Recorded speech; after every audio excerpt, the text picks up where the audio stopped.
안녕하세요. 저는 결혼 5년 차 30대 여자입니다. 저는 요즘 눈에 넣어도 아프지 않을 예쁜 딸아이를 키우며 행복하게 살고 있습니다. 그런 와중에 지난 결혼 생활 중 한 가지 너무 참기 힘들었던 일이 있어 사연을 보내게 됐습니다. 저는 어릴 때부터 욕심이 참 없었어요. 그럴 수밖에 없었던 게 제가 어릴 때 아버지가 사업에 실패하셔서 빚더미에 앉았습니다.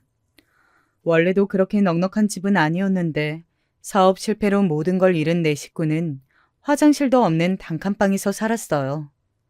또래 친구들과 이야기하다 보면 서울에 그런 집이 어디 있냐고 거짓말하지 말라고들 했지만 진짜예요.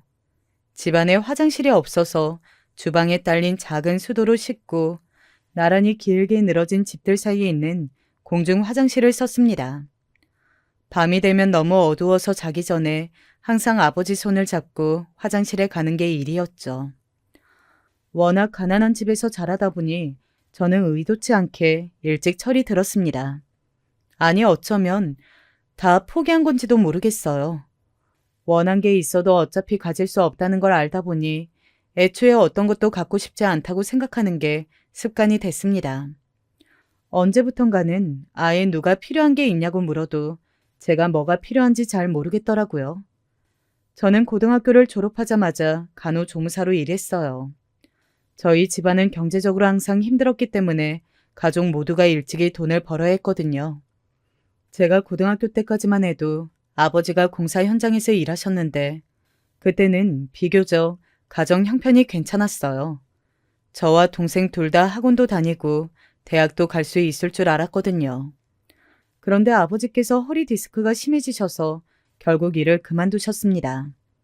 자식이 둘이니 집에서 놀 수만은 없었던 아버지는 동네 고물상에서 일하셨어요. 고물상에서 버는 돈이야 내 식구 살기에는 턱없이 부족했으니 저와 동생은 고등학교를 졸업하자마자 일을 했죠. 어머니도 마찬가지였고요. 어릴 때는 몰랐는데 성인이 돼서 보니 우리 집은 내 딸 일을 하는데 왜 계속 가난할까 싶었어요. 그리고 깨달았죠. 빚이 이렇게 무서운 거구나. 나는 앞으로 절대 남한테 빚지고 살지 말아야지. 저에게는 바라는 게 딱 한 가지 있었습니다. 화목한 가정을 꾸리고 싶었어요. 아이들이 부모에게 기대고 어리광 부리며 평범하게 사는 그런 가정을 꿈꿨습니다. 그런 저의 꿈을 이뤄준 사람이 바로 지금의 남편이에요. 남편은 제 꿈처럼 살던 사람이었습니다. 남편은 아들만 둘인 집의 장남이에요. 말이 장남이지 보통 사람들이 생각하는 장남의 모습이 아닙니다. 남편과 연애하는 동안도 남편을 보고 있으면 신기했어요. 남편네 집은 우리 집과 너무 달랐거든요. 남편은 고등학교 재학 중 갑자기 미국 영화에 빠져 자퇴하겠다고 했대요. 미국에 가서 영화 공부를 하겠다고요. 남편의 생각을 언제나 지지해 주신 시부모님은 정말 남편을 자퇴시키고 미국에 보내주셨답니다. 덕분에 3년이나 유학 생활을 하다 왔어요. 미국에서 대학을 입학하기는 했는데 막상 대학 생활을 해보니 본인이 생각했던 것과는 너무 다르다며 돌연 학교를 그만두고 한국에 들어왔답니다. 그리고 군대를 다녀와서 한국에서 다시 수능을 보고 영화과를 입학한 거예요. 그때 나이가 이미 26이었다고 하더라고요. 우리 집에서는 상상도 할 수 없는 일이었죠. 저희 부모님이야 경제적으로 지원도 당연히 힘들지만 아무것도 이룬 것 없이 시간만 잡아먹는 일은 불필요하다고 생각하시니까요. 본인이 원하는 대로 뭐든지 선택하면서 산 남편은 제게 너무 멋있어 보였습니다. 운동화를 하나 사러 가도 가장 저렴한 걸 고르는 저와는 전혀 달랐죠. 그런 저를 달라지게 만들어준 게 바로 남편이에요. 제가 속마음을 잘 말하지는 못하는데 항상 먼저 알아서 알아채고 먼저 제가 원하는 걸 사서 저의 품에 안겨주는 남자였죠. 그리고 갖고 싶은 게 있으면 주저하지 말라고 먼저 입 밖으로 내야 자기께 된다고 그러더라고요. 안 그러면 놓친다고요. 그래서 자신도 저를 놓치기 싫어 적극적으로 표현한 거라네요. 남편과 저는 병원에서 만났어요. 남편이 맹장 수술을 했는데 제가 근무하던 병원에서 입원했거든요.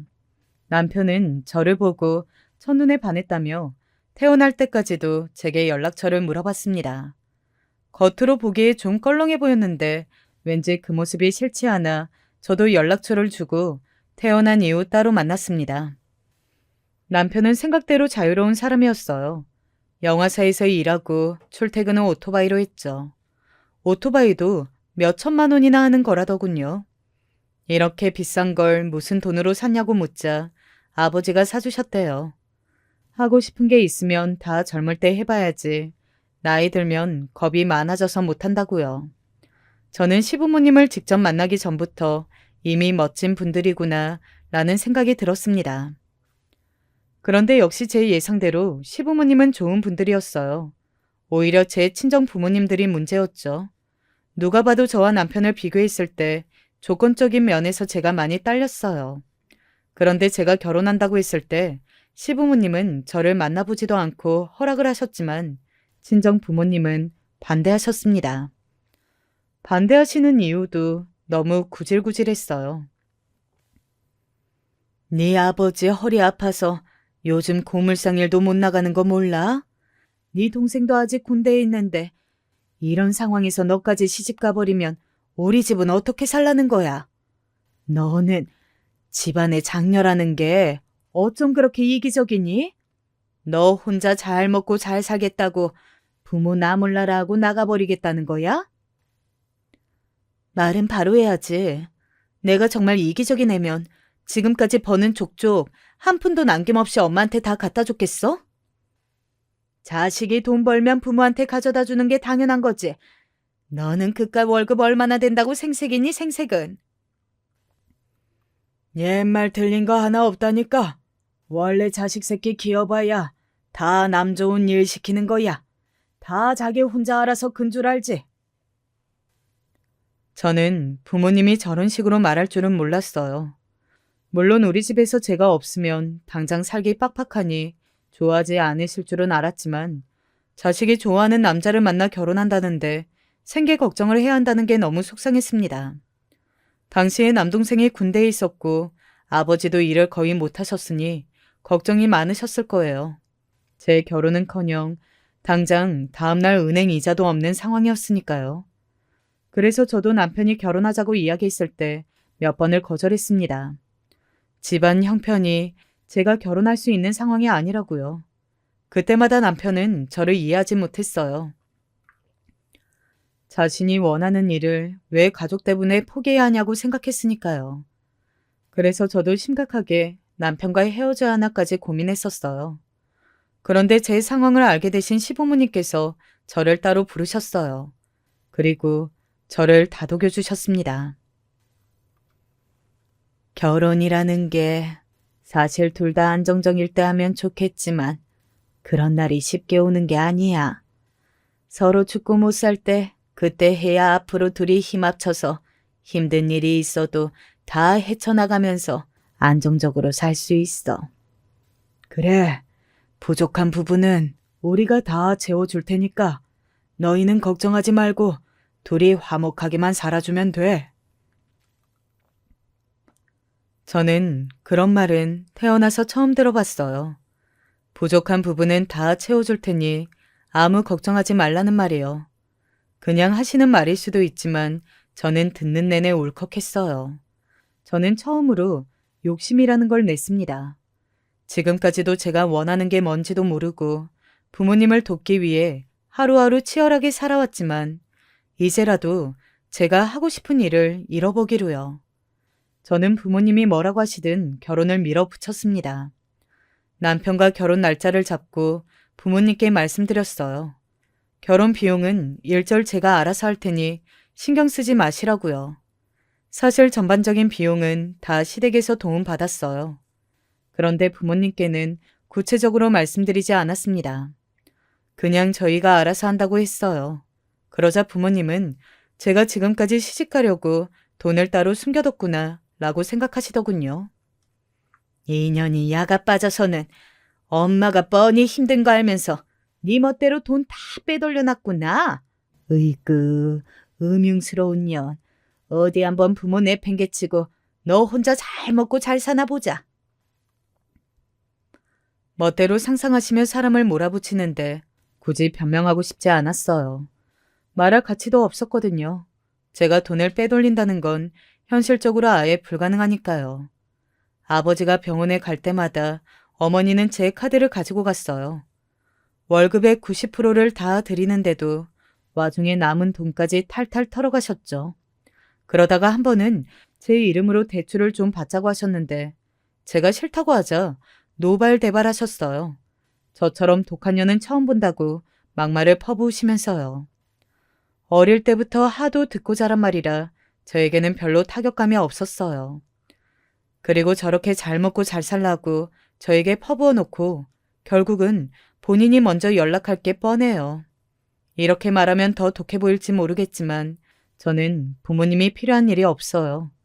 제가 힘들다고 해서 의지하고 기대 본 적이 없으니까요. 반면 부모님은 항상 저를 필요로 하셨죠. 남편은 그런 저를 곁에서 볼 때마다 안쓰러워했어요. 저는 정말 괜찮았는데 남편은 워낙 다정다감한 부모님 밑에서 자라서 그런지 사랑받지 못하고 자란 제가 불쌍했나 봐요. 남편은 워낙 저나 저희 부모님에게 잘했어요. 저는 적당히 하라고 했습니다. 자꾸 그렇게 잘하면 부모님이 무지하게 귀찮게 할 거라고요. 그럴 때마다 남편은 괜찮다고 했습니다. 제 부모면 본인에게도 부모이니 더 잘할 거라고요. 저는 그런 점이 걱정됐어요. 부모님이 남편에게 덥석부터 귀찮게 하실 것 같아 저는 중간에서 선을 그었습니다. 그런데 역시나 제 생각은 틀리지 않았어요. 저희 부모님은 평생 돈 때문에 힘들게 사셔서 그런지 돈 문제만 생기면 어느 때보다 뻔뻔해지더라고요.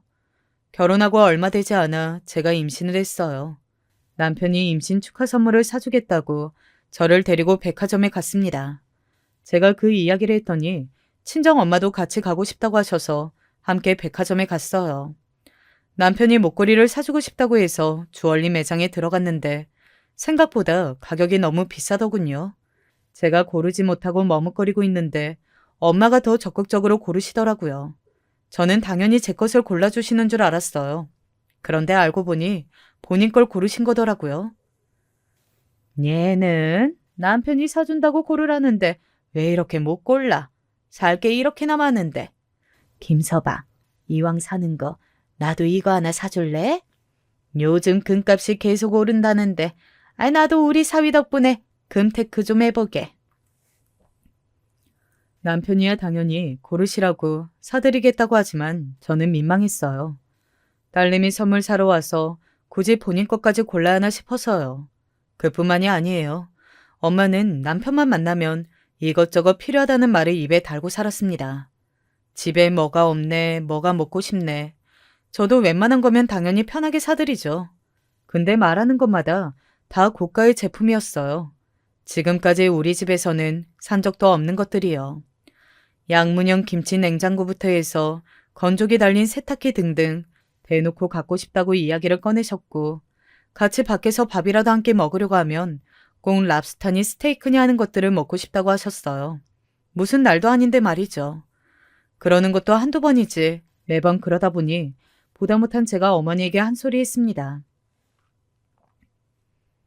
우리 집에 김치냉장고니 건조기니 어디 둘 데가 있다고 그걸 사요.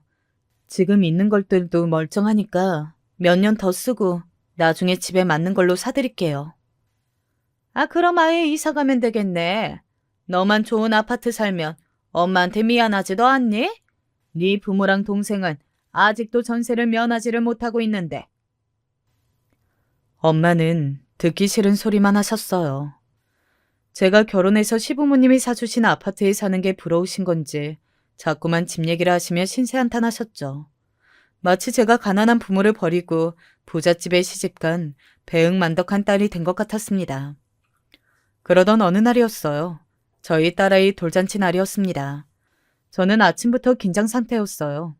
결혼식 이후 시부모님과 친정 부모님이 오랜만에 다 한자리에 모이시는 날이기도 했고 시동생이 결혼할 예비 동서를 데리고 온다고 했거든요. 저는 아기 챙기랴 손님들 맞이하랴 바쁜 와중에도 신경이 바짝 곤두서 있었습니다. 혹시나 친정 부모님이 또 이상한 소리라도 하실까 봐서요. 제가 중간에서 고군분투한 덕분에 특별한 일 없이 돌잔치가 잘 마무리되는 것 같던 그때 부모님께서 또 안 해도 될 이야기를 하셨어요. 돌잔치가 마무리되어 갈 때쯤 가족들만 모인 테이블에서 저와 남편이 음식을 가져다 먹고 있었습니다. 테이블에는 시부모님과 친정부모님, 그리고 제 남동생과 시동생, 예비 동서까지 식구들이 모두 다 앉아 있었죠. 예비 동서와 시동생의 결혼 준비가 한창이다 보니 자연스레 시동생의 결혼 이야기가 나왔어요. 그런데 동선의 친정에서 시동생 차를 바꿔주기로 했다더라고요.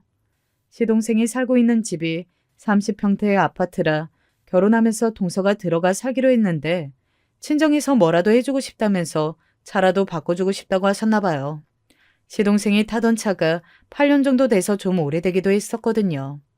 시부모님은 꼭 그렇게 하시지 않아도 되는데 앞으로 결혼하면 조금 더 큰 차가 필요할 수도 있으니 둘이 잘 상의해보라고 하셨습니다. 저는 그 소리를 듣는 내내 민망했어요. 누가 저한테 뭐라고 하는 것도 아닌데 제 자격지심인지 괜히 뻘쭘하더라고요. 저는 결혼할 때 정말 아무것도 안 하고 몸만 들어왔으니까요. 그런데 그때 제발 좀 가만히 계셨으면 좋았을 친정엄마가 나서셨습니다. 제 마음도 모르고요. 엄마, 그럼 사돈 총각이 타던 차는 팔아야겠네. 어차피 8년이나 탔으면 팔아도 얼마 받지도 못할 것 같은데. 그거 우리 아들한테 주면 어때요? 순간 저는 얼굴이 터질 듯 빨개져서 어쩔 줄 몰랐습니다. 제 남동생도 친정엄마에게 지금 무슨 소리를 하는 거냐고 면박을 줬죠. 그런데도 친정엄마는 굴하지 않으셨어요. 가족끼리 어떠냐는 식으로 이야기하셨죠. 그런데 그 순간 예비 동서와 제가 눈이 마주쳤어요. 동서가 저를 보고 피식 비웃더군요. 나중에 제가 남편에게 그 이야기를 했더니 남편은 믿지 않았습니다. 동서가 설마 저를 비웃었겠냐고 하더라고요. 제가 잘못 본 거라고요. 하지만 저는 똑똑히 봤어요. 입꼬리가 길게 올라간 걸요. 사실 비웃을만 하죠. 저라도 그랬을 거예요. 친정 부모라는 사람들이 아무리 차가 탐나도 어떻게 시댁 식구들 다 있는 앞에서 제 시동생 차를 달라고 하실 수가 있을까요? 저는 정말 어디 구멍이라도 있으면 그대로 숨고 싶었습니다. 친정 엄마가 차를 달라는 말을 꺼내자마자 테이블에는 순간 정적이 흘러서 분위기가 이상해졌는데도 친정 부모님은 굴하지 않고 이야기하셨어요. 수아 아빠가 사업 망하기 전까지만 해도 차가 있었는데 사업 망할 때 그 오래된 차까지 다 팔아먹은 거 있죠. 집에 차가 없으니까 제가 너무 불편하더라고요. 어디 가서 장이라도 보려고 하면 무거워서 들고 오지도 못하고 그렇다고 매번 택시를 탈 수도 없고요. 친정엄마 눈에는 제가 보이지를 않았나 봐요. 저는 아예 안중에도 없는 것 같았어요. 그렇지 않고서야 어떻게 시댁 식구들 앞에서 저런 푼수를 떨 수 있겠어요. 요즘 차 없으면 많이 불편하죠. 사돈 말씀이 맞습니다. 가족끼리 필요하면 서로 나눌 수도 있고 하는 거죠. 민혁아, 나중에 차 나오면 쓰던 차는 사돈댁 쓰시게 정리해드려라. 시아버지께서 시동생에게 이야기하는데 저는 안절부절 못했습니다. 도저히 얼굴을 들 수가 없어서요. 저는 연신 그런 필요 없다고 어머니가 그냥 하시는 이야기라고 둘러댔어요. 그때 그냥 가만히나 있으면 좋았을 아버지까지 나서셨습니다. 에휴, 우리 그렇게 몰상식한 사람들 아니에요. 사돈한테 어떻게 그냥 차를 받아요? 저희가 시세에 맞춰서 돈 드릴게요. 당신은 그냥 주신다는데 왜 나서? 당신이 그럴 돈이나 있기나 해? 친정 부모님은 저를 망신 주려고 작정하고 오신 분들 같았어요. 이제는 아예 두 분이 티격태격 돈 가지고 다투셨습니다. 남동생도 쪽팔리다며 자리를 박차고 나가버렸습니다. 저는 자리를 박차고 나가는 남동생이 걱정돼 따라 나갔습니다. 저도 너무 속상하고 화가 나는데 남동생은 얼마나 그 자리에 있기 힘들었겠어요. 남동생은 따라 나온 저에게 오히려 미안하다고 했습니다. 자기가 옆에서 입단속을 시켜야 했는데 옆에서 그만하라고 해도 소용없었다고요. 부모가 저런 사람들이라는 게 본인도 이제 지친다네요. 이따 집에 가면 부모님께 차 얘기는 다시는 꺼내지 말라고 신신당부를 할 테니 저더러 걱정하지 말라고 동생이 위로했습니다. 저는 당시 상황이 너무 싫었어요. 부모님을 벗어나 남편과 결혼하면 부모님 때문에 더는 힘들고 고달픈 일은 제게 일어나지 않을 줄 알았는데 아니었습니다. 부모와 제 피가 변하지 않은 한 평생 거지 같은 상황에서 벗어나지 못하는 거였죠. 저는 마음이 안 좋아서 바로 식사 자리로는 돌아갈 수가 없었습니다. 아무렇지 않은 척 가족들을 대할 자신이 없었어요. 자리를 피해 화장실로 갔는데 화장실 안에서 익숙한 목소리가 들리더군요. 예비 동서 목소리였어요. 동서가 부모님과 통화하는 것 같더라고요. 그런데 동서가 조금 전 식당 안에 있었던 일을 부모님께 이야기하는 것 같더라고요. 그것도 저와 저희 부모님을 무시하면서요. 형님이라는 사람 집안이 완전 거지인 거 있지? 아무리 궁해도 그렇지 어떻게 사돈 앞에서 차를 달라고 대놓고 말할 수가 있어. 난 엄마 아빠가 시부모님 앞에서 그랬으면 쪽팔려서 그 자리에서 코 박고 콱 죽어버렸을 거야. 동서의 말이 이해가 안 되는 건 아니에요. 동서 말이 틀린 건 아니니까요. 제가 생각해도 저희 친정이 거지 같기는 합니다. 하지만 그렇다고 저런 소리를 듣고도 가만히 있을 수는 없었어요. 저는 화장실 앞에 서서 동서가 나오기를 기다렸습니다. 동서는 화장실 앞에 서 있는 저를 보자마자 화들짝 놀라더군요. 그러고는 아무 일도 없었다는 듯 밝게 웃어 보였어요. 저를 형님이라고 부르기까지 하면서요. 형님, 돌잔치 초대해 주셔서 감사해요. 어쩜 딸을 그렇게 예쁘게 키우셨어요. 저도 빨리 결혼하고 싶은 거 있죠? 너무 부러워요. 조금 전 화장실에서 떠들던 사람이 맞나 싶을 정도로 연기를 아주 잘하더군요. 저도 웬만하면 모른 척하려고 하는데 앞으로 안 볼 사이도 아니고 가족이 되면 싫든 좋든 계속 부딪혀야 하는 사이니 이대로 넘어갈 수는 없겠더라고요. 어쨌든 제가 손윗 사람이니까요. 앞으로 동서지간이 될지도 모르니까 그냥 동서라고 부를게요. 나 동서가 통화하는 거 다 들었어. 동서가 나였으면 콱 죽어버렸을 거라고 그랬지? 동서는 꽤 곱게 자랐나 봐. 그 정도로 죽는다고 그러고. 동서는 제가 화장실에서 통화를 들었을 거라고는 생각도 못했는지 무지 당황해서는 말까지 더듬거리더군요. 근데 난 아니거든. 나는 화장실 없는 집에서 살아봤고 엄마가 내 친구 엄마한테 돈 꾸는 것도 수도 없이 봤어. 엄마가 돈 못 갚아서 친구랑 그 엄마가 우리 집에 찾아온 적도 있었고. 저는 온실 속 화초처럼 자란 동서에게 기선 제압을 하려고 일부러 더 세게 이야기했습니다. 저희 친정이 동서네보다 여러 면에서 부족하더라도 무시할 생각은 꿈도 꾸지 말라는 일종의 경고였죠. 그런데 동서에게는 전혀 먹히질 않았어요. 동서는 온실 속 화초 정도가 아니라 그냥 아예 개념 자체가 없는 애였습니다. 어머, 진짜요? 형님 그럼 혹시 기초생활 수급자 뭐 그런 거였어요? 학교 다닐 때 급식도 공짜로 먹고 그런 거요. 동서는 눈을 동그랗게 뜨며 손바닥으로 입까지 가리면 놀란 듯 굴었지만 표정은 이 상황이 너무 재미있다는 듯 신나 있었습니다. 저는 동서와 이야기하면 할수록 더 꼬이는 것 같아 대충 말을 돌리고 식사 자리로 돌아왔습니다. 다행히 남편이 중간에서 상황을 정리했는지 제가 돌아왔을 때는 차 이야기나 하고 있지 않더라고요. 돌잔치가 끝나고 집에 오는 내내 저는 한마디도 하지 않았어요. 남편이 옆에서 제 기분을 풀어주려고 이런저런 농담을 하는데도 제 기분이 전혀 나아지질 않았거든요. 그런데 그건 시작에 불과했습니다. 예비 동서가 진짜 제 동서가 되고 나서부터는 하루도 집안이 조용할 날이 없었어요. 동서가 결혼하고 얼마 안 돼서 시댁의 식구들이 모여 식사를 했습니다. 보통 시댁에 모이면 대부분 나가서 외식하고는 했는데 그날은 동서랑 다 같이 밥 먹는 게 처음이라서 시어머니께서 이것저것 많이 하셨더라고요. 자식들 주겠다고 반찬도 잔뜩 내놓으시고요. 시동생이 평소와는 달리 며칠 굶은 사람처럼 밥을 거의 흡입하듯이 먹더라고요. 저는 오랜만에 엄마 밥을 먹으니 좋아서 그러나 보다 싶었죠. 시어머니는 쉬지도 않고 정신없이 먹는 아들이 걱정되셨나 봐요. 몇 날 며칠 굶은 애처럼 왜 그렇게 급하게 먹어? 체하겠다. 천천히 먹어. 그러고 보니 둘째, 살이 많이 빠진 것 같다.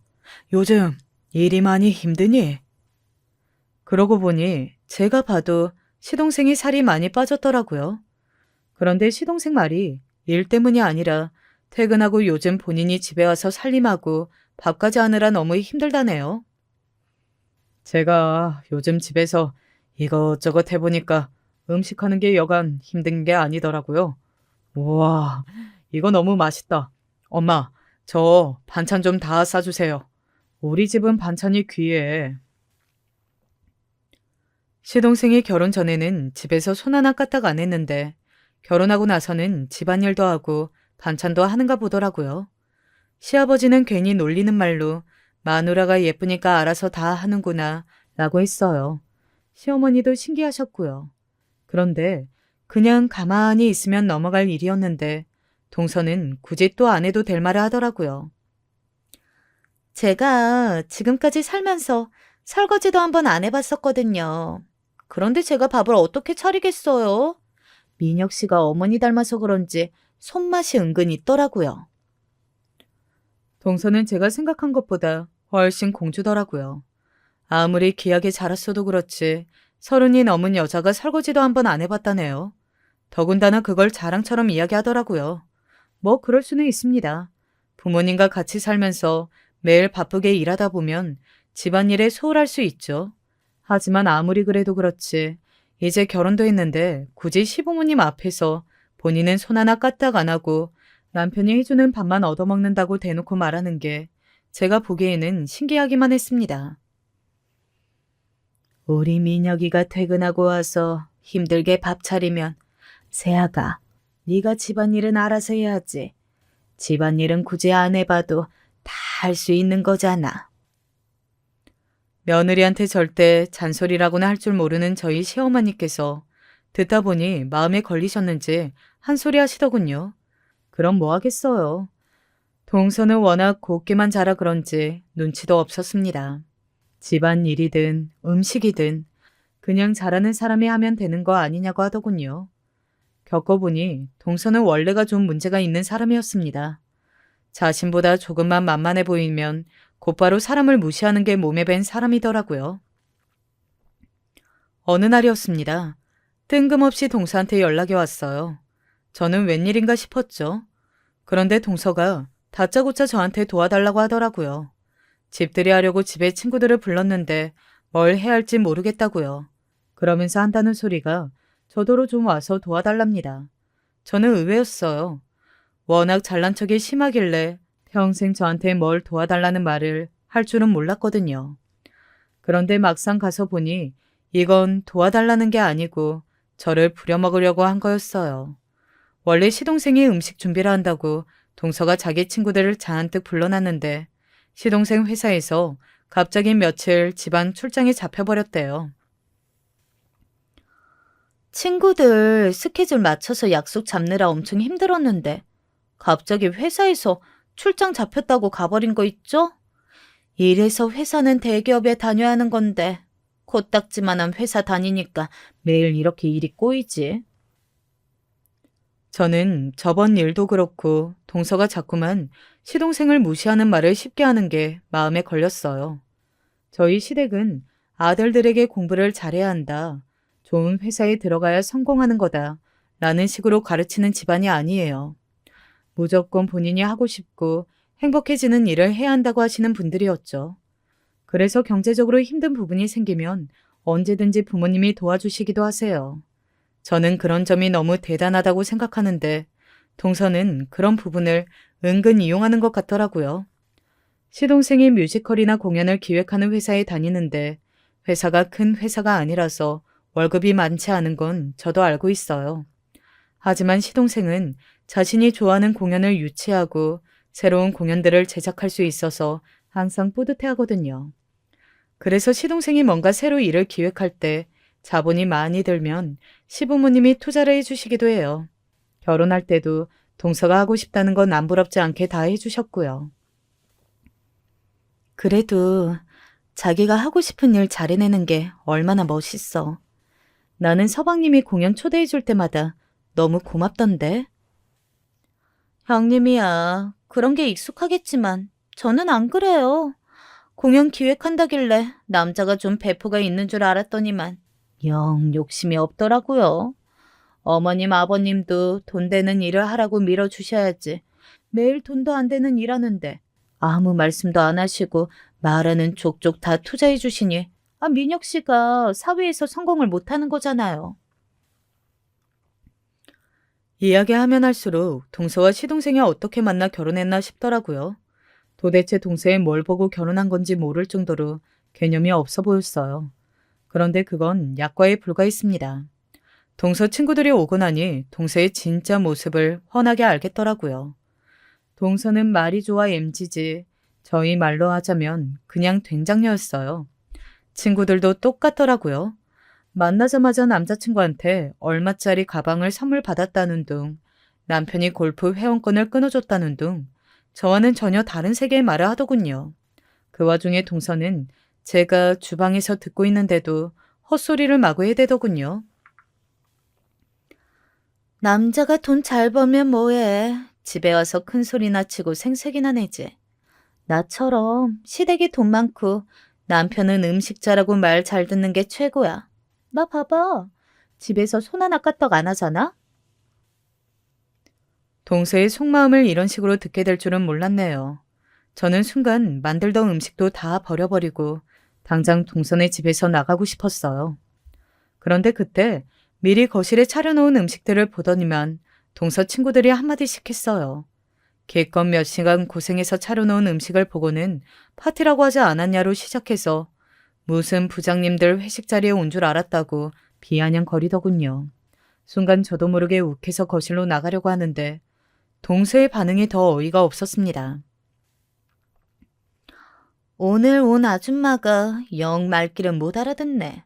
내가 와인 안주나 몇 가지 하라고 했더니만 완전 한정식 집을 만들어 놓은 거 있지? 그래도 음식은 맛있어. 앉아서들 먹어. 동서는 주방에 제가 있다는 사실을 까마득하게 잊었나 봐요. 저는 기분 나빠서 바로 앞치마를 벗어버리고 주방을 나섰습니다. 그런데 그때 동서가 황급하게 달려오더니만 저더러 그만 가보라고 하더군요. 왜? 내가 나가서 아줌마 아니고 동서 형님이라고 말이라도 할까봐? 저는 기분이 상해서 정색하고 말했어요.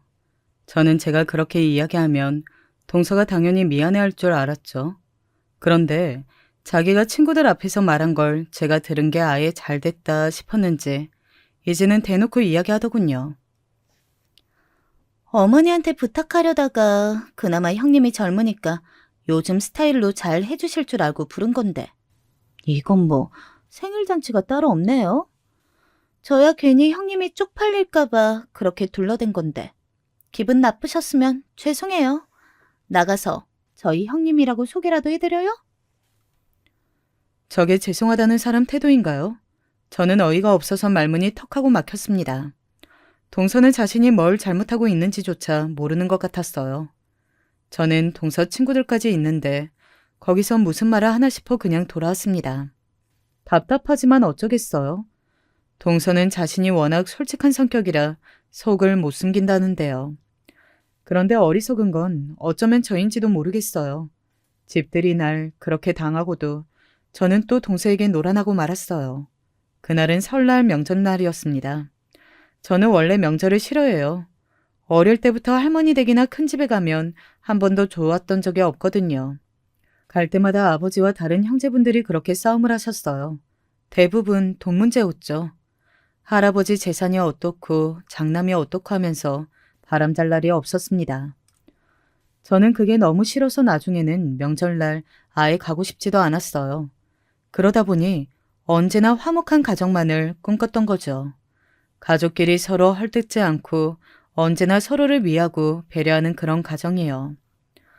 주변의 다른 유부녀들은 명절날이면 시댁에 가기 싫다고 안 갈 수만 있으면 어떻게든 안 가고 싶다고들 했지만 저는 달랐습니다.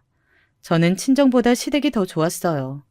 친정에 가봐야 매일 여기 아프다, 저기 아프다, 물가가 얼마나 올랐는지 장보기도 힘들어 죽겠다 등등의 매번 똑같은 죽는 소리만 들어야 했으니까요. 반면 시부모님은 달랐어요.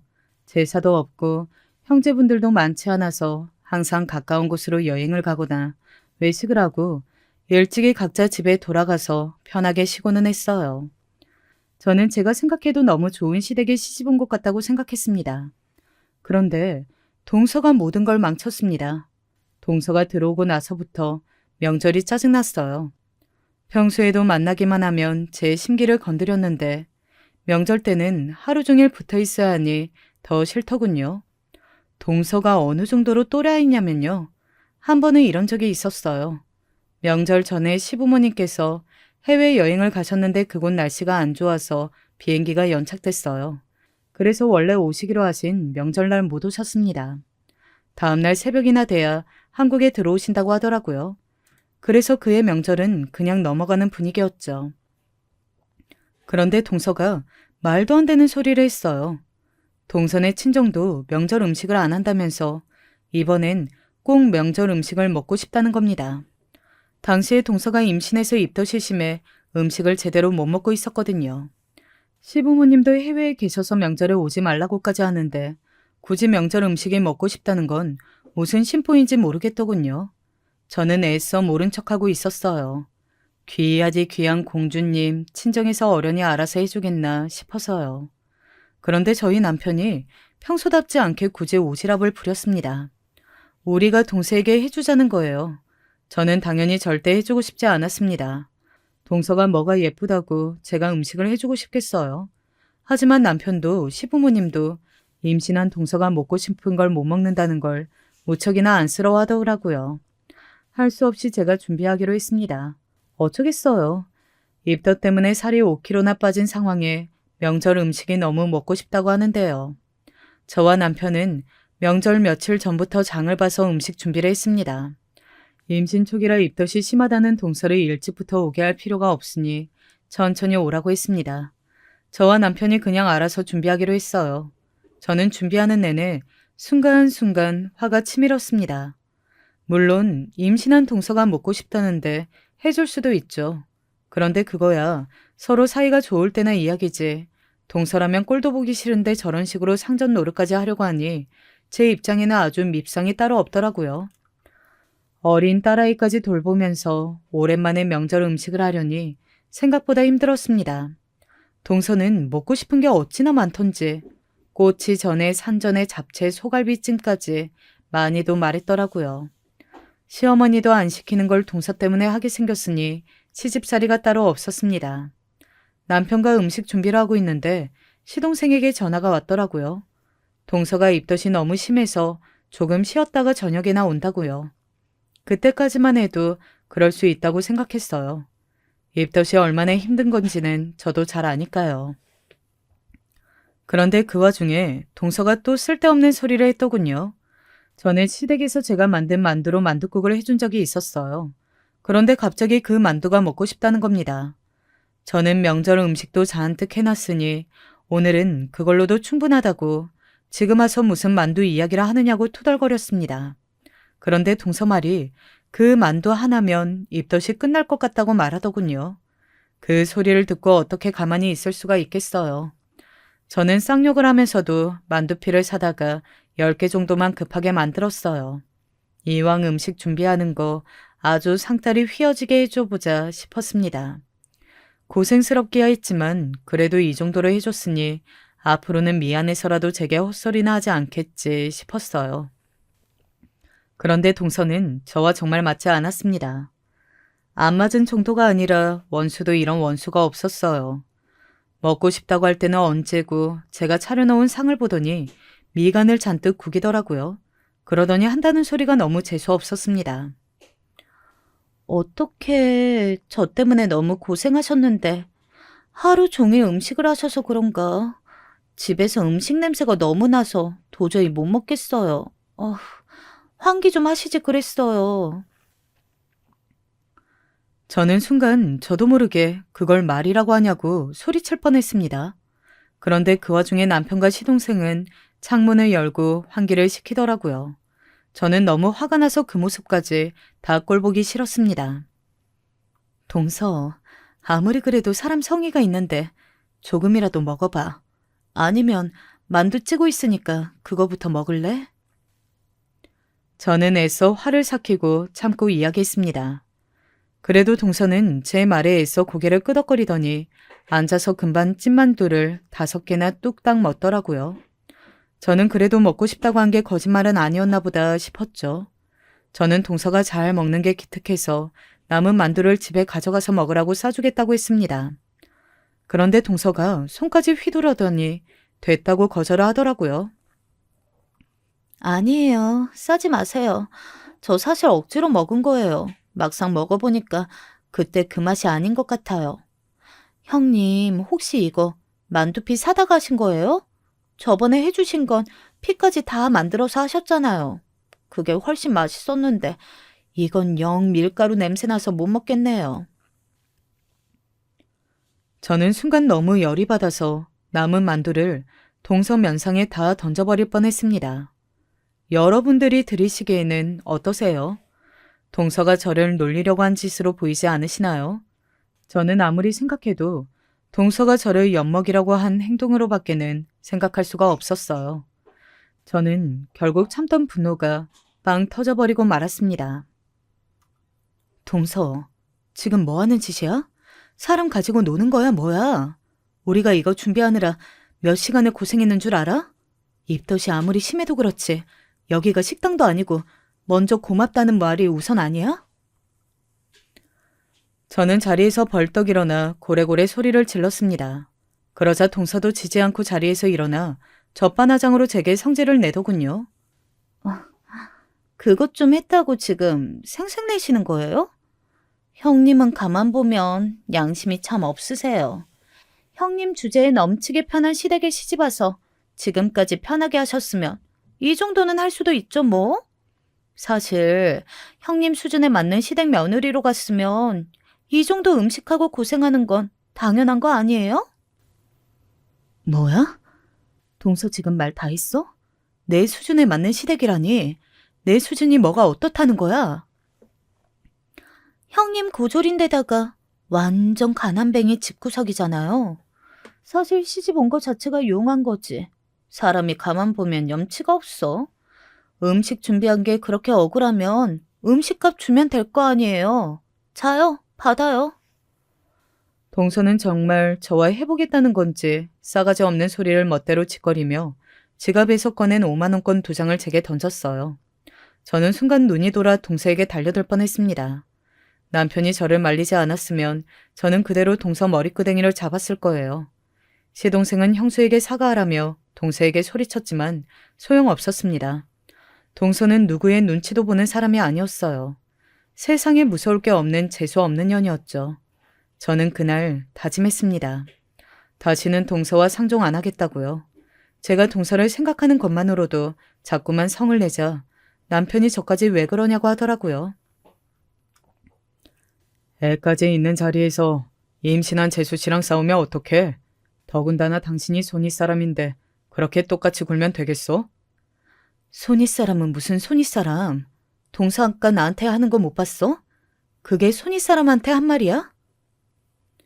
남편은 저와 동서 사이가 시간이 지나면 점점 나아질 줄 알았는데 그럴 기색이 없으니 슬슬 걱정된답니다. 이러다가 남편과 시동생 사이까지 괜히 어색해지겠다고요. 그런데 남편의 걱정은 현실이 돼서 돌아왔습니다. 저와 동서의 사이는 벽은 좁아질 가능성이 없었어요. 저는 점점 더 동서가 싫어졌거든요. 정말 그 얼굴은 꿈에서라도 보고 싶지 않았어요.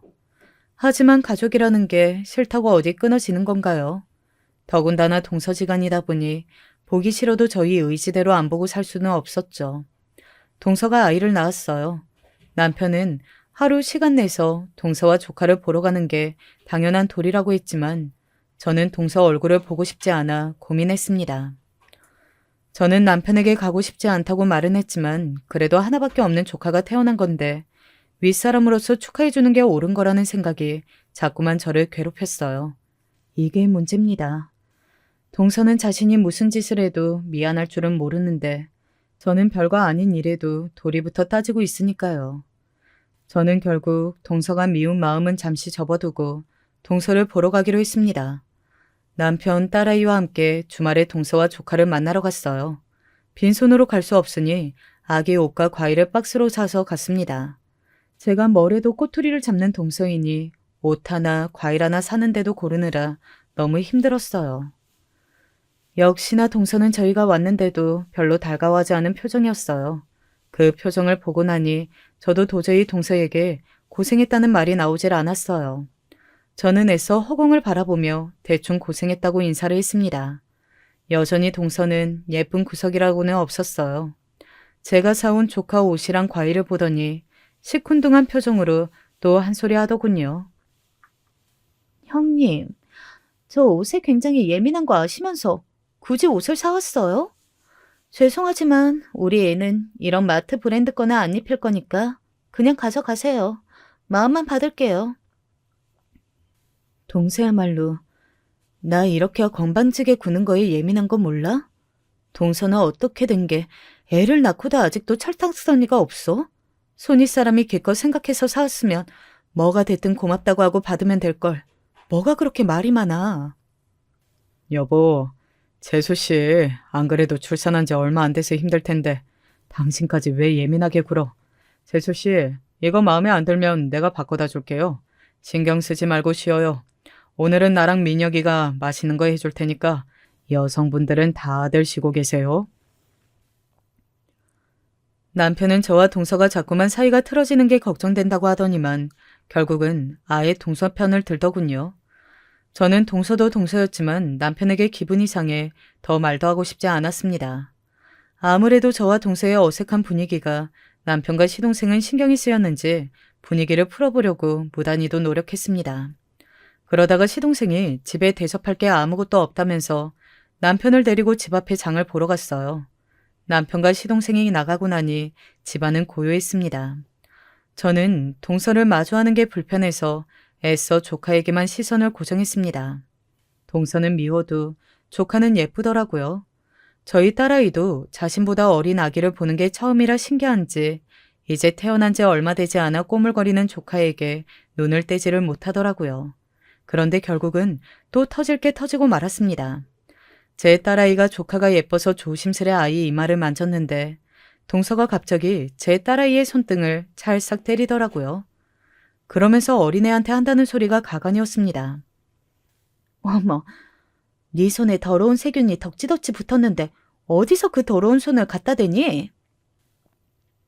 순간 저는 꼭지가 돌았습니다. 저와 아무리 사이가 안 좋아도 그렇지 어떻게 어린아이한테 저딴 소리를 할 수가 있어요. 저는 너무 화가 나서 벌떡 일어나 양손으로 동서의 어깨를 세게 밀쳤습니다. 동서가 제 딸아이 손등을 내려친 딱 그 강도로요. 동서 미쳤어? 애한테 뭐 하는 짓이야? 그 순간 남편과 시동생이 지갑을 안 가져갔다면서 다시 집 안으로 들어왔습니다. 그때 마침 제가 동서를 밀치고 소리 지르는 모습을 본 거죠. 남편이 제 곁으로 빠르게 달려와 또 싸웠냐고 도대체 자리를 비울 수가 없다고 제게 소리를 질렀습니다. 저는 너무 화가 나고 억울해서 남편에게 조금 전 일에 대해 그대로 이야기했어요. 그러자 믿을 수 없는 일이 벌어졌습니다.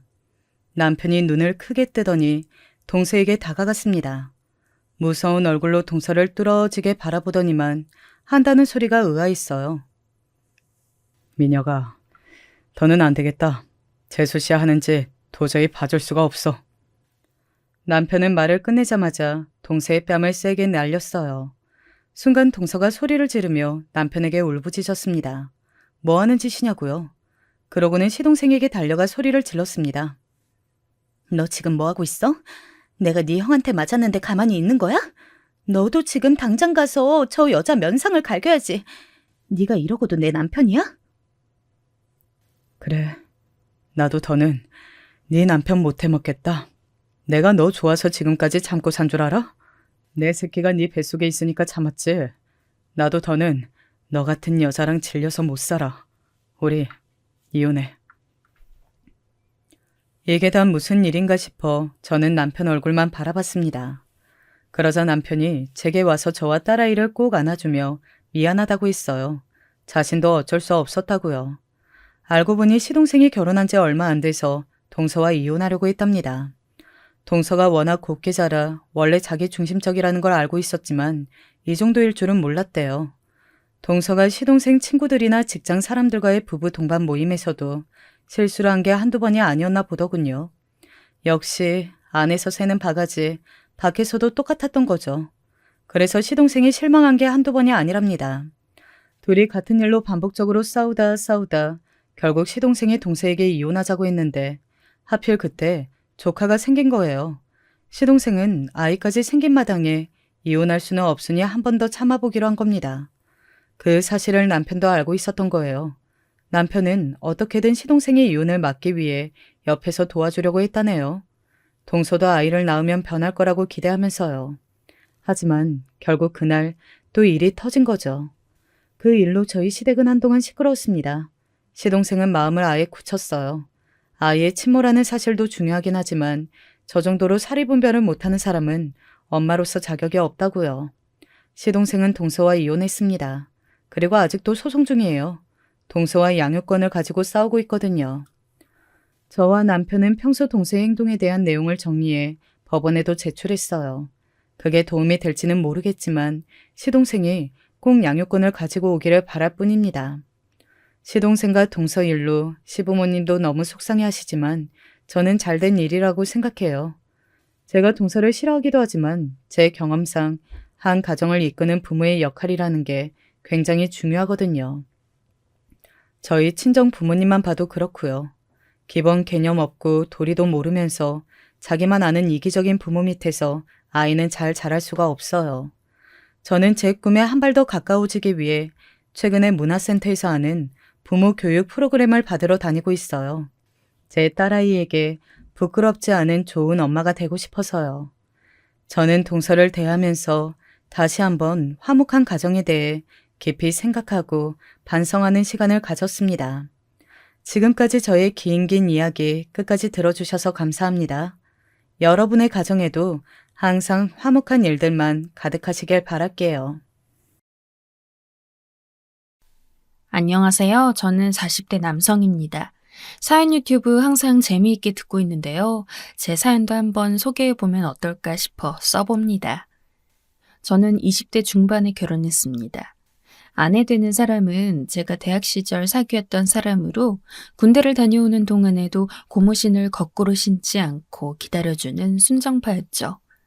친구들이 다들 어떻게 네 스펙에 저런 여자를 오랜 시간 사귀냐고 할 정도로 미인의 괜찮은 여자였어요. 그래서 전 무척 사랑했고 아내도 저를 사랑해 주었습니다. 전 문과대 출신이었는데 그때 당시에도 문과 쪽은 많은 돈을 벌려면 전문직이 최고였어요. 부끄럽지만 저는 제법 명문대의 문과대학을 나왔고 눈이 높은 편이었죠. 일반적인 셀러리맨은 되고 싶지 않은 마음이 분명히 있었어요. 그래서 저는 결혼하기 전에 여자친구한테 먼저 그 계획을 말했습니다. 결혼 계획을 짜자고 말하고 만난 자리였어요. 카페에 앉아 커플링을 낀 여자친구 손을 만지작거리며 그 말을 했죠. 나 결혼하고 나서 고시 공부하려고. 고시? 문과는 아무리 잘 가봐야 대기업 직원이잖아. 난 그러기 싫어. 그냥 시험 봐서 합격해서 돈 많이 벌고 싶거든. 아휴, 그럼 좋지. 여자친구는 이해한다는 듯 말했지만 동시에 또 신중한 표정이 되었습니다. 그런데 정말 제대로 할 수 있어? 사실 결혼 후에 고시 공부를 한다는 게 말이 쉽지 어려운 거긴 하잖아. 빡세게 하면 단기간에 붙고 털고 나올 수 있을 거야. 정말 그렇게 할 수 있어? 내가 3년 잡을게. 딱 3년 만에 완전 패스해서 나올 테니까 좀 기다려줘. 어려운 말이었지만 전 여자친구를 믿고 그렇게 말했어요. 여자친구는 다소 고민하는 눈치였지만 결국은 그러라며 고개를 끄덕일 수밖에 없었죠. 저도 여자친구가 허락할 것을 알고 꺼낸 말이기는 했어요. 그래도 저는 꼭 3년 안에 붙겠다고 다짐을 하고서 결혼을 진행했습니다.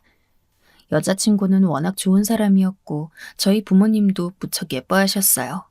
다만 장인어른과 장모님께서는 저를 좀 못 믿어하셨죠. 제가 여자친구하고 동갑이라 아무래도 남자가 나이가 서너 살 많은 게 낫다면서 제가 어리석은 짓을 할까봐 걱정하시는 것 같더라고요. 절대로 그러지 않겠다고 장인어른과 장모님께 약속을 드렸지만 제가 거기다 고시 공부까지 시작한다고 하니까 걱정이 수그러들진 않았습니다. 부모님 입장에서야 당연한 일이기는 합니다만 사실 누가 딸과 결혼하는데 고시 공부를 하겠다고 들고 오는 남자를 반기겠습니까? 저는 장인어른과 장모님의 걱정을 이해했고 그래서 더 열심히 해야겠다고 다짐을 했어요. 그런데 이 고시 공부라는 게 생각보다 굉장히 괴물 같은 것입니다. 해보신 분들 계실지 모르겠습니다. 그런데 이 고시 공부는 내가 열심히 한다고 생각해도 옆자리에는 나보다 더 열심히 하는 사람이 있고 내가 잘 안다고 생각해도 나보다 더 잘 아는 사람이 천지로 널려있는 그런 공부였습니다. 나름대로 명문대학 출신으로 공부머리에 자신이 있던 저로서는 처음 고시 공부를 시작하면서 너무 큰 충격을 받을 수밖에 없었죠. 저보다 더 공부머리가 좋고 더 성실한 사람들이 널리고 깔린 세계였으니까요. 그래서 처음 공부를 시작할 때 정말 충격을 받았었어요. 아내는 제가 공부를 시작한 지 얼마 되지도 않아 얼굴이 어두워진 것을 보고 걱정스러워했죠. 잘 되어가요? 그렇지 뭐. 아내는 저를 배려해서 묻는 것도 거의 스쳐 지나가는 것처럼 물었지만 옹졸하고 속 좁은 저는 그것마저도 신경이 거슬려서 대답을 하는 둥 마는 둥 하며 고개를 저었습니다. 남편이 돼서 돈 한 푼도 못 벌어오면서 이게 대체 뭔가 싶었지만 그래도 한 번 시작한 걸 결과도 없이 그만둘 수는 없었습니다. 제가 선택한 건 사법고시였습니다. 지금은 로스쿨로 대체가 되었지만 그 당시는 사법고시가 살아있었죠. 사법고시에 합격해서 대형 로펌에 들어가면 바로 전문직이 되어서 돈을 많이 벌고 위세등등하게 살아갈 날을 기대하면서 공부를 하고 또 했습니다. 하지만 정말 쉽지 않더군요. 아내는 점점 더 제 뒤에서 걱정하는 날이 많아져 갔습니다. 저는 면목 없는 날이 많아졌고요. 처음 1차를 떨어지고서는 술도 참 많이 마셨죠. 아내는 걱정하면서 그냥 저한테 해장국을 끓여줄 뿐이었습니다. 아내는 작지만 탄탄한 회사에 다니고 있었는데 일을 해서 저희 생계를 책임지며 제 고시 비용까지 대주고 있었죠. 당신한테 너무 면목이 없어. 그런 소리 하지 말아요. 당신이 열심히 했잖아요. 그럼 된 거지.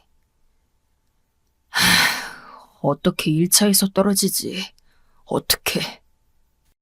자괴감이 정말 심했어요.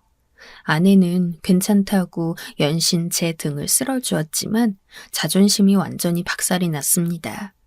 저는 그래도 심기일전해서 다음 해에는 1차를 붙었어요. 정말 피가 튀도록 열심히 공부한 결과였습니다. 아내는 1차 합격자 발표가 나는 날 저녁 식사를 꽤 화려하게 차려주면서 축하를 해주었습니다. 내가 곧 합격해서 당신 호강시켜줄게.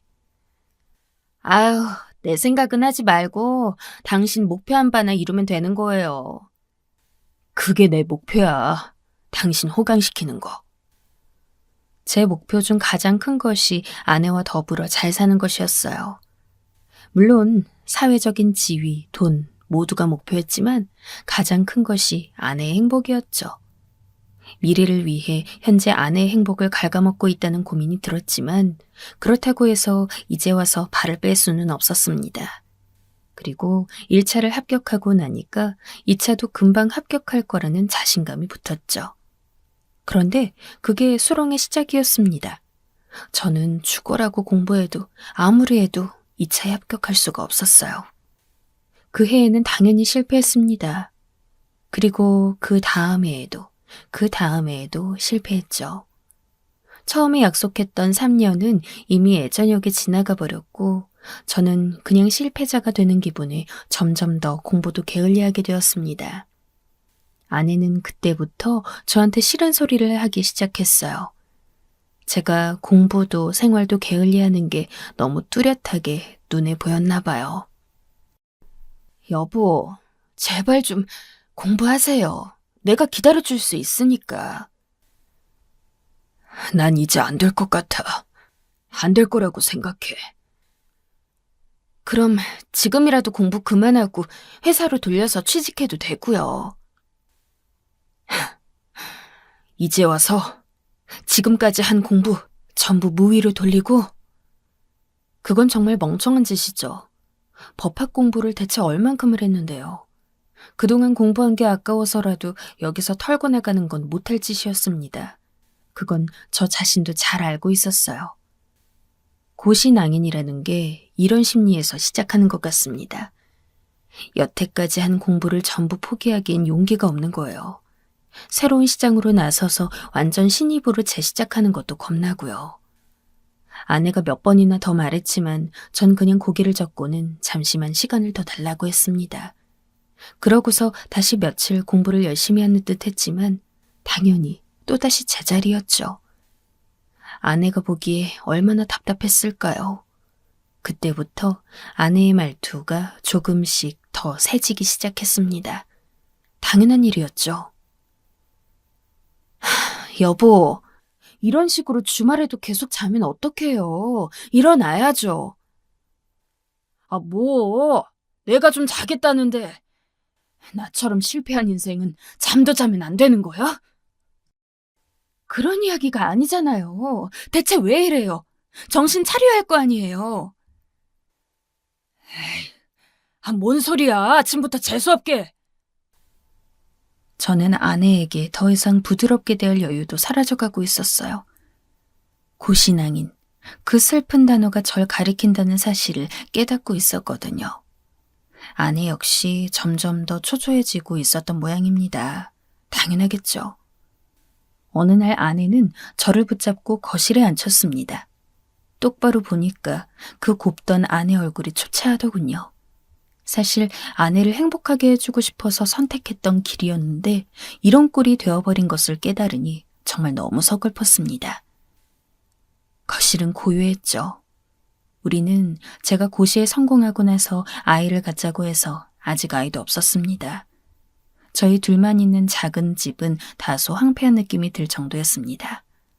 저는 공부를 한답시고 집안일에 손을 대지 않았고 아내는 직장에 다니고 있었기에 집안일을 꼼꼼하게 할 도리가 없었죠. 생활비와 제 고시 비용까지 대느라 아내는 무리를 하고 있었으니까요. 게다가 사실 그 당시 저희 어머니가 몸이 아프셔서 그 간병비까지 아내가 내야 했습니다. 저희 부모님이 노후 준비가 잘 되어 있는 편은 아니었거든요. 신장 쪽이 문제였는데 그전까지는 그리 나쁘지 않으셨는데 최근 들어 나빠지신 모양이었어요. 아내가 가만히 저를 살펴봤습니다. 여보, 이제 정말 안 돼요. 어느 쪽이든 결정을 해야 해요. 무슨 결정? 고시에서 발을 빼든지 아니면 정말 마지막이라고 생각하고 한 번만 더 하든지. 지금 어머님 건강도 안 좋으시잖아요. 이제 좀 지겨운가 보지? 결정을 종용하는 말에 저는 자신도 모르게 불퉁스러운 말이 나갔습니다. 아내 입장에서는 충분히 할 수 있는 말이었는데도 저 자신에 대한 연민에 취해서 이렇게 불쌍한 나를 이해 못 해준다는 불만이 생겨났죠. 그래, 능력 없어서 미안해. 당신한테 미안하다고. 나라고 이러고 싶어서 이러는 건 아니야. 알아요. 다 아니까 이제... 그런데 그래도 당신은 나한테 이러면 안 되는 거 아니야? 나를 좀 이해해줘야지. 당신은 내 아내잖아. 저는 불을 뿜으면서 화를 냈습니다. 아내는 완벽하게 말문이 막힌 것 같았죠. 아내의 얼굴이 새하얗게 질리는데도 저는 화를 멈출 수가 없었습니다. 어디에도 풀 수 없었던 스트레스와 그동안 쌓여온 열등감이 폭발한 것 같았죠. 명문대 나와서 고신앙인 되었다고 남들이 얼마나 비웃을 거야. 당신도 그게 무서운 거지? 병신 같은 남편 뒀다고 멍청이 취급받을까봐. 그게 무서운 거지? 그런 거 아니에요. 우리도 이제 살아야 하잖아요. 뭘 살아? 그게 중요한 게 아니잖아, 당신은. 당신은 그냥 세상 나랑 살기가 두려운 거잖아.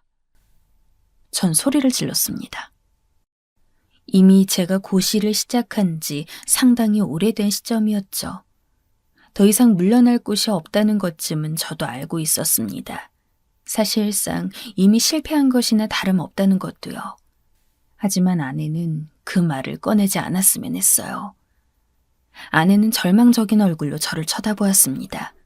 그러다가 제 가슴팍을 마구 때리면서 소리를 질렀죠. 제발 좀 정신 차려. 부탁이다, 제발. 아내의 손에는 힘이 없었습니다. 모르는 사이에 아주 많이 말라서 바짝 피부가 드러나 있었죠. 아내가 때리는 손은 전혀 아프지도 않아서 저는 그냥 때리게 두었습니다. 내가 지금까지 어떻게 버티고 있는데 당신이 그런 소리를 해요? 나한테 어떻게 이래? 나라고 이런 소리 하고 싶을 것 같아? 나한테 어떻게 이래? 아내는 거의 비명처럼 소리를 질렀어요. 하지만 그 당시 저한테는 그 소리가 전부 저를 무시하는 것으로만 들려왔죠. 반대로 말해봐. 당신은 어떻게 나한테 이래? 왜 나를 그렇게까지 무시를 해? 내가 언제 당신을 무시했어요? 지금 하고 있잖아, 지금. 이렇게 스트레스 받고 힘든 나를 이해해주지 않고 있잖아. 제가 그렇게 말하니 아내는 정말 얼굴이 일그러지더군요. 전 답답해져서 그냥 담뱃갑을 움켜쥔 채 밖으로 뛰쳐나와 버렸어요. 그런 날들이 이어졌습니다. 꽤나 한참이었어요. 아내는 이제 저를 외면하기 시작했고 저도 아내를 외면했습니다. 아내는 직장에 출퇴근을 했기 때문에 제가 잠을 자는 척하면 하루 종일도 마주치지 않을 수 있었어요. 어차피 공부를 시작하면서부터는 거의 대부분 다른 방에서 잠을 잤기 때문에 따로 생활하는 것에는 아무런 무리가 없었죠. 그러다가 저는 아내에게 요구했습니다. 나 한 해만 더 해볼 테니까 고시 비용 좀 줘. 또 학원 강의 비용만 주면 돼. 책은 있으니까.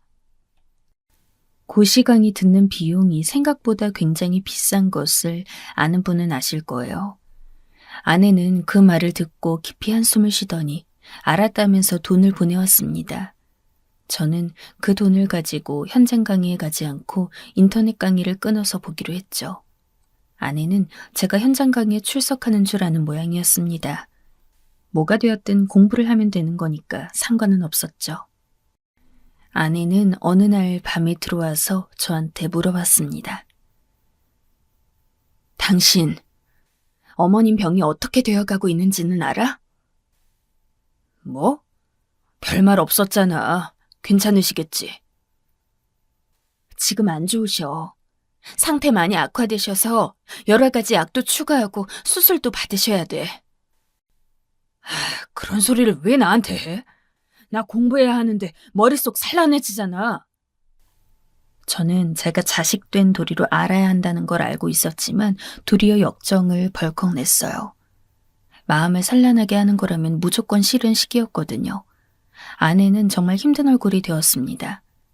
생각해보면 아마 그때 아내에게는 비용적인 부담이 무척 커져가고 있었을 겁니다.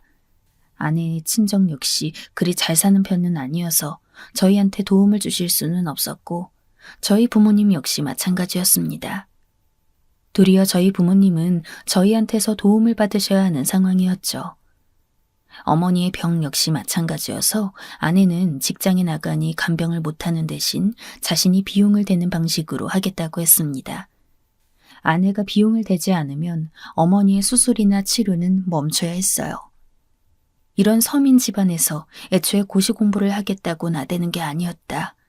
라고 후회를 해도 별로 소용은 없었어요. 이미 늦어 있었으니까요. 저는 계속해서 아내의 고생을 외면했고 아내는 그 외면에 지쳐가고 있었습니다.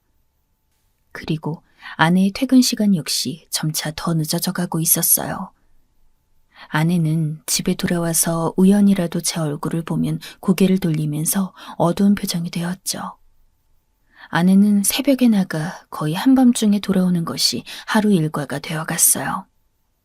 그런데 인터넷 강의를 듣는다는 게 되게 지루하고 힘든 과정입니다. 다른 생각도 많이 들고요. 집중이 안 돼서 다른 생각을 하다가 아내의 생각으로 옮겨갔어요.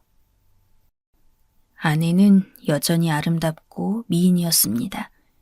게다가 회사에 다니면서 지금은 직급도 상당히 올라갔죠. 아마 저 말고도 아내와 결혼하고 싶어 했던 동기들은 많을 겁니다. 그 생각을 하니까 다시 울적해지더군요. 아마 제가 아니었다면 아내는 지금보다 100배는 행복했을지도 모른다는 생각이 들었으니까요. 아내의 행복한 얼굴을 봤던 게 언제였더라 싶더군요. 웃는 얼굴을 본 적도 없었습니다. 전부 저 때문이었어요. 그 생각이 들자 우울해져서 한숨이 나왔습니다. 그래서 그날은 공부를 일찍 끝내고 아내를 기다리면서 베란다 바깥을 내다보고 있었습니다. 그런데 그날따라 아내가 늦었고 한밤중이 되어서도 오지를 않았습니다. 너무 늦는 것 같아서 어떻게 된 것인가 걱정이 될 정도였죠. 그런데 베란다에서 보이는 아파트 앞쪽으로 검은 차 한 대가 들어왔습니다.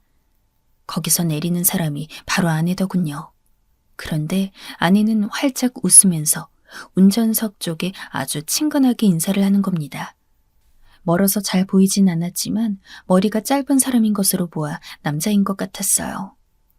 갑자기 심장이 우르르 뛰기 시작하더군요. 아내는 충실한 사람이었지만 그동안 제 모습에 질렸을 수는 있었습니다. 그 가능성은 아주 높았죠. 저 자신도 그걸 알아서 불안했습니다. 만약 아내가 다른 사람과 바람이 난 거면 어쩌지? 난 버림받은 건가? 내가 잡을 수가 있을까? 온갖 생각들이 머릿속을 휘몰아쳤어요. 아내가 떠난다고 하면 저는 잡을 도리가 없었죠. 하지만 그 순간 정반대로 속에서 우라가 치밀었어요. 이 여편네가 아무리 남편이 힘들다고 해도 바람을 피워? 사실 바람이 아닐 수도 있었어요. 하지만 그때는 감정이 굉장히 불안정할 때였기 때문에 감정이 날뛰었습니다. 곧 얼마 안 있어 엘리베이터 소리가 들리고 아내가 문을 열고 들어왔습니다. 아내는 은은하게 웃음을 띤 얼굴로 들어오다가 거실에 서 있는 저를 발견하고서는 어두운 얼굴이 되어 돌아섰죠. 밖에서는 웃고 있다가 집에 오면 급격하게 어두워지는 얼굴 표정에 저는 상처를 받았습니다. 굳이 그렇게까지 티를 낼 필요는 없을 것 같은데 말이죠. 힘들었지, 오늘. 저는 뻘쭘해져서 아내에게 그렇게 말을 건넸습니다. 하지만 아내는 대답하지 않고 그냥 저를 스쳐서 방으로 들어가 버렸어요. 정말 너무 섭섭하더군요. 동시에 바람을 피우는 게 맞는 것 같다는 확신이 들었고요. 그래도 한번 며칠 기다려보기로 했습니다. 그 다음날 한밤중이 되자 베란다에서 보이는 곳에 또다시 그 검은 차가 들어서고 아내가 내렸습니다. 그 다음날도 일주일 내내 마찬가지였죠. 아내는 언제나 운전석 쪽에 아주 살가운 인사를 건네면서 아내 남자와 손을 잡기도 했습니다. 바람이었죠. 저는 정말 아찔해져서 어떻게 할 수가 없더군요. 저 자신의 상황만도 힘든데 아내가 바람이라뇨. 죽고 싶다는 말이 그렇게나 쉽게 나오는 건지 그때 처음 알았습니다. 저는 아내의 바람을 아예 눈앞에서 확인해야겠다 싶어 아내를 미행해 보기로 했습니다. 그래야 어쨌든 이혼을 하든 말든 결론을 낼 것이었으니까요. 다음날 아내는 준비를 하고 나갔습니다. 아내는 언제나 동일한 시간에 준비를 하고 나가기 때문에 하루의 일과를 예상하기란 상당히 쉬운 편이었어요. 저는 아내가 나가기를 기다렸다가 3시간 뒤쯤 익히 알고 있는 아내의 회사로 버스를 타고 갔습니다. 그리고 회사 앞에 가서 카페에 앉은 채로 가만히 회사가 있는 건물을 관찰하기 시작했죠. 하지만 그 차와 사람이 북적이는 도심에서 제가 봤던 검은 차를 찾아내기는 불가능에 가까웠습니다. 그렇게 앉은 채로 오후까지 기다렸습니다. 오후 6시가 되니 긴장되더군요. 아내가 야근을 하는 거라면 6시에 가벼운 차림으로 나와서 밥을 먹으러 갔다가 다시 회사로 들어오는 게 맞았습니다. 아내의 회사에는 구내식당이 없었으니까요. 그래서 저는 눈을 부릅뜨고 아내의 회사 입구를 살펴봤습니다. 회사 직원들과 더불어 아내가 보였어요. 그런데 아내는 아예 가방까지 전부 챙긴 상태였습니다. 누가 봐도 퇴근하는 차림새였죠. 정말 아찔했습니다. 아내는 그렇게 가방을 들고서 걸어갔습니다. 다행히도 버스를 타지는 않아서 아내의 뒤를 미행하기가 편했죠. 저는 카페에서 뛰쳐나와 조심스럽게 아내가 걸어가는 위치로 따라갔습니다. 아내는 거의 15분 정도를 걸어가다가 곧 어느 건물로 들어갔습니다. 상당히 큰 술집이 있는 건물이었어요. 아내는 그곳의 빌딩 문으로 들어갔고 어디로 갔는지는 알 수가 없었어요. 저는 순간 머리가 멍해지더군요. 설마 아내가 술집에서 남자를 만나서 놀고 있는 건가? 아내는 절대 술집 같은 곳에는 가지 않는 사람이었습니다. 제가 아는 아내라면 말이죠. 저는 조용히 술집으로 걸어 들어갔습니다. 포차 같은 곳이었는데 연령대가 다소 젊긴 했지만 아내와 제 나이 또래가 못 올 곳은 아니었죠. 저는 그곳에 앉아 메뉴를 시키고 한참이나 아내의 모습을 찾았습니다. 하지만 아내는 보이지가 않았어요. 앉아있는 손님들 중에는 그 누구도 없어서 저는 의아한 기분에 이곳저곳을 살폈습니다. 분명 어딘가에 아내가 있을 텐데 누군가 남자와 같이 앉아 저를 속이려고 하고 있을 텐데 말이죠. 저는 시켜놓은 음식이 식어가는 것도 모른 채로 두리번거리기만 했습니다. 대형 포차라서 사람이 워낙 많았고 테이블도 많았거든요. 그런데 그때 저 멀리로 익숙한 얼굴이 보였습니다.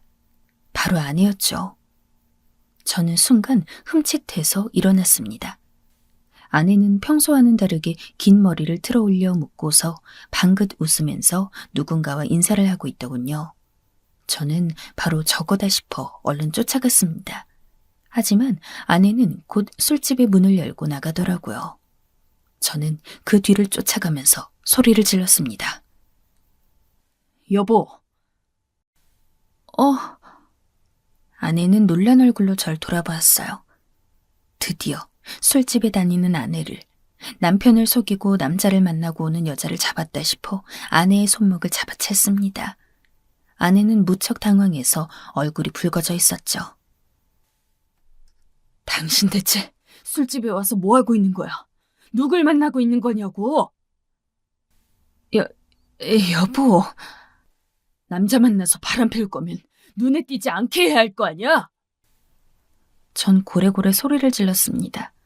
아내는 당황한 채로 저에게 목소리를 줄이라고 했지만 제가 그럴 필요는 없었죠.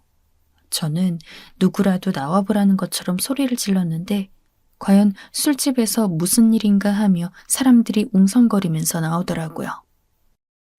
왜 이래요? 영업방해로 잡혀가려고. 뭐? 영업방해? 잡아가라고 해. 당신은 그럼 간통죄야. 물론 간통죄가 없어졌다는 건 알고 있었지만 전 홧김에 그냥 소리를 질렀어요. 그 당시 제가 화가 나서 무슨 소리를 짓거렸는지도 모르겠어요, 사실. 너무 화가 나고 실망스러워서 말이죠. 그리고 그 사랑스럽고 충실하던 아내가 대체 어디로 갔는지 모르겠다는 현실이 절망스러웠습니다. 그러다 아내는 소리 지르고 있는 제 입을 찰싹 때렸습니다. 완전 적반하장이었죠. 전 화가 나서 손을 들어 아내를 때리려고 했어요. 네, 지금 생각하면 제가 봐도 미친놈입니다. 그건 인정합니다. 그런데 제가 때리려고 하는 사이에 저와 아내 중간에 누군가가 끼어들었죠. 그리고 제 손을 막았습니다. 진심으로 때리려고 했던 건 아니라서 손은 쉽게 막혔어요. 당신은 또 뭐야? 당신은 뭔데 남의 영업장에서 영업방해야? 그리고 남의 직원은 왜 괴롭혀? 나타난 사람은 키가 좀 큰 쇼컷의 여성이었습니다. H라인 스커트를 갖추어 입은 상당히 위험한 인상의 여성이었죠. 아, 이 술집 사장이요. 미안합니다. 난 그냥 이 술집에 내 아내가 와서 바람 피우는 걸 잡았을 뿐이라서. 저는 그 사람이 제3자라는 사실을, 그리고 여기서 저한테 화를 낼 수 있는 사람이라는 걸 깨닫고서 얼른 사과했습니다. 영업방해로 잡혀갈 수는 없었으니까요. 하지만 그 사람은 제 사과를 받기는커녕 아내에게 물었습니다. 이 사람 말 맞아요? 바람? 아내는 정말 실망스럽다는 듯이 한숨을 내쉬었습니다. 저는 저 여자가 적반하장으로 나온다는 생각이 발끈해서 또 아내를 노려보았지만 사장이 얼른 다시 막았습니다. 대체 무슨 생각을 했는진 모르겠지만 우리 집은 그렇게 퇴폐적인 술집 아닙니다, 선생님. 사장님은 아주 점잖은 어조로 말했습니다. 저는 뭐라고 대답해야 할지 몰라 머뭇거렸는데 그 사장은 슬쩍 제 아내를 돌아보더군요. 그리고 여기 계신 분은 지금 저녁 파트타임으로 일하고 있는 우리 직원인데요. 보시다시피 너무 바빠서 따로 남성을 만날 시간은 없을 겁니다. 사장의 점잖은 어조에는 저에 대한 경멸이 묻어 있었습니다. 저는 당황스러워서 어버버거리다 아내 쪽을 바라보았어요. 너무 화가 나서 아내의 얼굴만 보던 눈이 그제야 움직이더군요. 정말로 아내는 머리를 움직이기 좋게 틀어올린 채로 앞치마를 입고 있었습니다. 아내는 숨을 가다듬은 후 사장에게 사과했습니다. 죄송해요. 소란 피워서 죄송합니다. 잠시만 이야기 나누고 들어갈게요. 그래요. 뭐 필요하면 부르고요. 그리고 뭐 이상한 짓 할 것 같으면 경찰 불러요. 사장은 완전히 폭력 남편을 보는 듯한 눈으로 절 노려보았어요. 사실 그것이나 별반 다를 바 없는 짓을 한 거라 전 어쩔 도리가 없었죠. 아내는 가만히 절 보다가 복도 한 구석으로 저를 이끌었습니다. 여기서 일하는 거였어? 그래요. 아니, 그걸 왜 나한테 말을 안 하고. 말해서 뭐 어쩌게. 아내는 지친 어조였습니다. 저를 바라보는 눈 역시 너무 지쳐 있어 더는 저에 대한 애정도 느껴지지 않을 정도였죠. 당신 어머님 병조차도 상관 않고 있잖아. 내가 여기서 일하는 거 말해서 어쩌게. 하지만 전 어물거리다가 물었습니다. 밤에 남자 차 타고 오지 않았어? 그것 때문에 이런 거야, 지금? 아내의 어조에는 흔치 않게 비웃음까지 묻어 있었습니다. 아내는 지겹다는 듯이 고개를 젓더니 말했죠. 아까 본 그 여자 사장님이 태워다 주셨어. 어두운 데서 봤으니 남자로 보였나 보지? 너무 늦고 위험하다고 신경 써서 태워다 주셨던 거야. 하지만... 뭐가 하지만이야? 아내는 지친 얼굴로 고개를 저었습니다. 난 이제 당신한테 더 떨어질 정도 없는 것 같아. 내가 어떻게 하면 좋을까? 전 순간 숨이 막혀왔어요. 솔직히 지금 상황에서 제가 정말 1000번 만번 잘못했다는 건 잘 알겠더라고요. 다른 여자들 같으면 애저녁에 전 이혼당했을 사람이었어요. 하지만 아내니까 여태까지 버텨왔죠. 아내는 고개를 젓더니 저한테 말했습니다.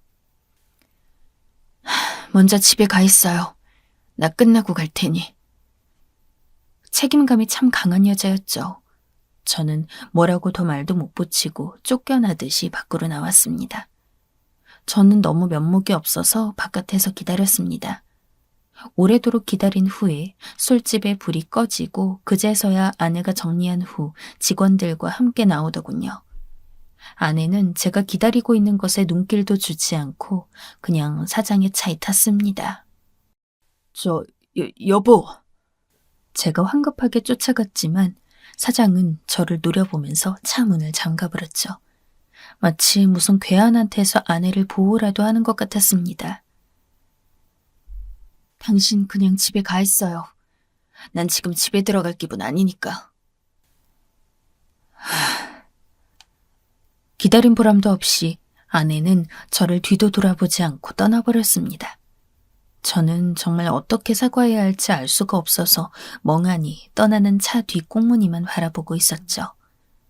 저는 집에 가서 혼자 어두운 집안에서 멍하니 기다렸습니다. 몇 년간의 고시낭인 생활 동안 머리 자체가 이상해진 것 같았어요. 어떻게 그렇게 말도 안 되게 막무가내로 화를 내고 어떻게 그렇게 앞뒤 알아보지도 않은 건지 순간 아내에게 버림받을 것 같다는 생각에 소름이 끼칠 정도로 걱정이 되기 시작했습니다. 그래서 거의 뜬 눈으로 밤을 새웠죠. 다행히 그 다음날 아침에 아내에게서 전화가 왔습니다. 당신 지금 집이에요? 아내가 잠시 침묵하면서 한숨을 쉬었습니다. 저는 소심하게 물었죠. 당신 집에 안 올 거야? 안 가요. 내가 미안해. 정말로 미안해. 그러니까... 저는 저도 모르게 사과의 말이 마구 터져나왔습니다. 눈물까지 같이 터져나오려는 걸 저는 이를 악물고 참으면서 계속 미안하다는 말만 했습니다. 사실 애초에 했어야 하는 말이었죠. 저의 뒷바라지와 우리 가정의 생계를 책임져온 아내에게, 감정적으로도 저를 언제나 받아주는 입장이었던 아내에게 말이죠. 하지만 아내는 수화기 저편에서 아무런 대답이 없었습니다. 그저 고요한 숨소리만 들려올 뿐이었어요. 저는 아내가 아무런 반응이 없는 것이 더 무서워서 전화에 매달렸습니다. 여보, 뭐라도 말을 해줘. 내가 정말 잘할게, 어? 지금 집이면 병원으로 와요. 병원? 어머님 병원이요. 그때 말했었죠? 목동병원.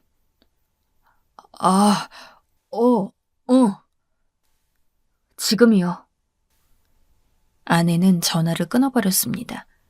저하고 한시도 더 전화를 하고 싶지 않을지도 모르는 일이었죠. 저는 눈물을 참으면서 억지로 옷을 챙겨 입고 아내의 말대로 병원에 갔습니다. 저희 어머니는 신장 때문에 문제가 있었어요. 여태까지 아내가 병고안을 해왔는데 몇 년 전까지는 큰 문제는 아니었습니다. 하지만 저는 어머니 병세에 대해서도 알려고 하지를 않았어요. 공부를 해야 하니까 잡념이 끼어들면 안 된다고 생각했거든요. 아내가 조금씩 병세가 악화되고 있다고 알려주었고 1년에 몇 번씩 가서 뵐 때에도 얼굴이 안 되어 보이신다고 생각은 했지만 구체적으로 말하려고 하면 입을 막아버렸습니다.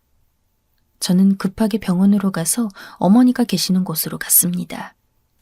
2인용 입원실에 한 침대는 비어 있었고 한 침대에는 어머니가 누워 계셨죠.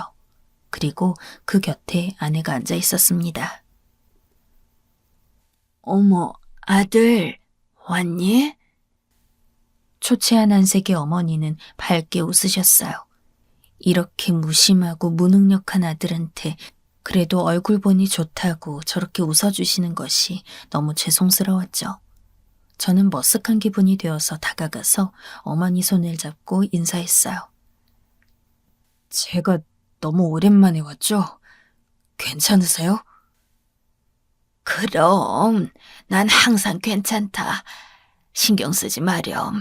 너 공부나 열심히 해라. 아주 새아가가 얼굴이 말이 아니다. 아내는 곁에서 희미하게 미소를 짓고 있었습니다. 어머니는 제 손을 놓더니 아내의 손을 꼭 잡았습니다. 정말 이 아이 같은 애가 없다. 그 바쁜데도 나한테 와서 들러서 항상 얼굴 보고 가고 조심하라고 항상 달래주고 며느리 하나는 제대로 골라왔어, 아들놈이. 저는 어색하게 웃었습니다. 어머니는 저희 둘 사이에 있었던 일을 완벽하게 모르시는 게 분명했죠. 그렇다면 아내와의 사이에 아직 희망은 있다는 이야기 같아서 저는 희망에 찬 채로 아내를 바라보았습니다. 그렇게 다소 어색한 상태로 저는 어머니와 오랜만에 여러 가지 이야기를 나눴습니다. 어머니는 오랜만에 아들과 이야기를 했다는 만족감 때문인지 밝은 얼굴로 이제 쉬겠다고 하셨죠. 아내는 저와 함께 병원 밖으로 나왔습니다. 그러다 조금 걸음을 빨리 해서 저를 앞질러 갔죠. 길을 나가서도 빠른 걸음으로 걷는 아내를 저는 쫓아가서 뒤에서 잡았습니다.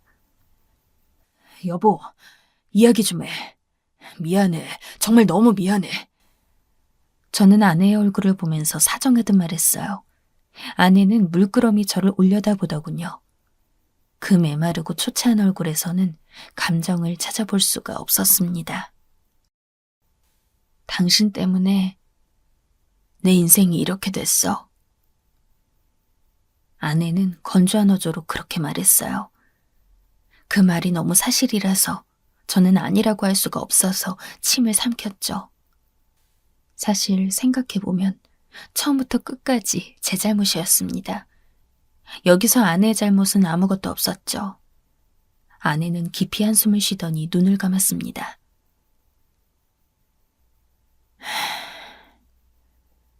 어머님, 신장 많이 안 좋으셔서 장기 이식 받으셔야 돼. 뭐? 그건 또 듣지 못한 말이었어요. 아내는 눈을 들어 물끄러미 저를 바라보았죠. 내가 말하려고 했는데 당신이 말 못하게 했잖아. 공부해야 한다면서. 그런 줄 몰랐어. 그렇게까지 심각한 상태인 줄은. 하긴, 뭔 알았겠어? 그럼 장기 이식할 사람은 찾았어? 나라도 검사 받아야 하지 않겠어? 아니, 됐어. 있어. 누구? 내가 해드리기로 했어. 뭐? 순간 더 멍해지더라고요. 아내는 담담한 표정으로 말했어요. 당신은 모르겠지만 어머님은 이 지옥 같은 결혼 생활 속에서 나한테 힘을 주신 분이야. 계속 아들 잘못 낳아 미안하다. 너한테 이렇게 힘든 생활을 하게 해서 미안하다. 사과하셨어. 여보, 내가 그런 분을 어떻게 버릴까? 난 못해. 난 당신은 버려도 어머님은 못 버려. 순간 등골이 오싹하더군요. 아내의 저 말은 진심이었어요. 저를 버릴 수 있다는 말입니다. 저는 다시 눈가가 뜨거워졌어요. 정말 아내에게 버림받는다면 전 아무것도 할 수 있는 것도 가진 것도 없는 놈이 되는 거였죠. 저는 더 이상 눈물을 막을 수가 없어서 그냥 흘러나오는 눈물을 그대로 둔 채 오열했습니다. 길바닥에서 오는 중년 남자를 사람들이 아마 구경했겠죠. 하지만 저는 거기에 신경을 쓸 겨를 같은 게 없었습니다. 저는 펑펑 울었고 아내는 앞에 서서 꼼짝도 하지 않았어요. 저는 정말로 버림받는다는 두려움에 질려 있었습니다. 한참 동안 아내는 미동도 없었습니다. 하지만 결국 아주 천천히 아내는 깊은 한숨을 쉬고 저한테 다가와서 제 등을 두드렸습니다. 그래, 이번에도 내가 졌다 하는 듯한 손짓이었죠.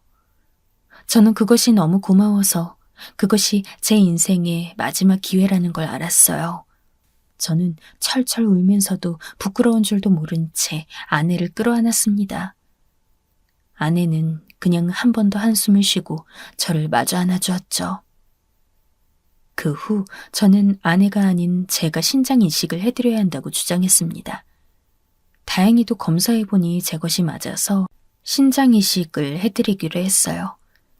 어머니는 자식에게서 신장이식을 받는다는 것을 부담스러워했지만 그래도 며느리한테 받는 것보다는 부채감이 덜하다면서 한숨을 쉬셨습니다.